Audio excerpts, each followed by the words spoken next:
Hello friends, माझे यूट्यूबच्या चॅनलमध्ये सर्वांचे स्वागत आहे। आज आपण बघणार आहे झिरोदामध्ये इंडिकेटर कसे ॲड करावे। तर चला आपण झिरोदामध्ये जाऊया। तर बघा, हा आपला IRCTC स्टॉक आहे। तर आपण आता याचा चार्ट ओपन करूया। तर आपल्याला बघायचं आहे की याच्यामध्ये इंडिकेटर कसे लावायचे। तर हा 1 आवरचा चार्ट आहे।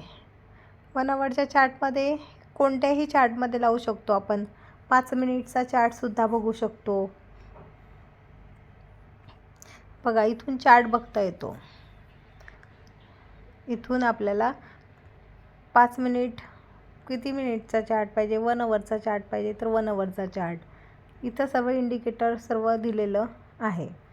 तर याच्यामध्ये बघा, आपण आता बघणार आहोत सपोज 1 डेचा चार्ट। तर 1 डेच्या चार्टमध्ये आपल्याला जर इंडिकेटर लावायचं असेल तर आपण बघा, इथं FX म्हणून असं सिम्बॉल दिलेलं आहे, ते ओपन करायचं। तिथं बघा, आपण बघू शकतो आता आपल्याला सपोज तुम्हाला लावायचं आहे मूव्हिंग ॲव्हरेजेस। तर इथं सर्च करायचं मूव्हिंग ॲव्हरेज। तर मूव्हिंग ॲव्हरेजमध्ये तुम्हाला कोणता मूव्हिंग ॲव्हरेज पाहिजे, 50 पाहिजे की 100 पाहिजे, तसं तुम्ही लावू शकतो। सपोज आपण 100 लावला, त्याचा तुम्हाला कलर वगैरे सर्व चेंज करता येतं। इथं आपल्याला सपोज ब्ल्यू घ्यायचा आहे तर आपण ब्ल्यू। नंतर तुम्हाला जर बघायचं असेल मूव्हिंग ॲव्हरेज लावल्यानंतर तुम्हाला जर लावायचं असेल समजा ATR बँड, तर आपण ATR बँडसुद्धा लावू शकतो।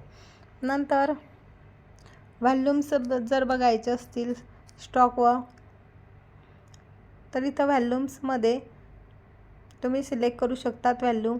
प्रोफाईल आहे, इथं प्रोफाईलसुद्धा येऊ शकतो। व्हॉल्यूम चार्टसुद्धा बघा, व्हॉल्यूम चार्टवर व्हॉल्यूम तुमचा आलेला आहे। तुम्हाला जितके मूव्हिंग ॲव्हरेज लावायचे असतील तेवढे तुम्ही लावू शकतात।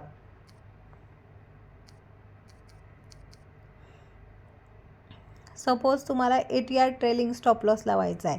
बघा, इथं ट्रेलिंग स्टॉप लॉससुद्धा आलेला आहे, हे ग्रीन डॉट।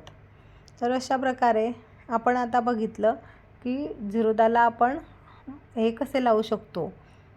अशा प्रकारे यामध्ये सर्व प्रकारचे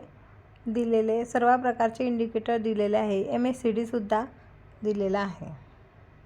तर अशा प्रकारचे जर तुम्हाला व्हिडिओ बघायचे असतील, वेगवेगळ्या प्रकारचे सर्व शेअर मार्केट संबंधित व्हिडिओ बघायचे असतील तर माझ्या चॅनलला सबस्क्राईब करा, शेअर करा, लाईक करा, जेणेकरून मी पुढचा जो व्हिडिओ बनवेल त्याचे नोटिफिकेशन तुम्हाला येत राहील। आणि तुम्हाला जर वाटत असेल की काही टॉपिक हवा असेल तर मला कमेंट बॉक्समध्ये सांगा, मी तो टॉपिकवर व्हिडिओ बनवेल। थँक्यू।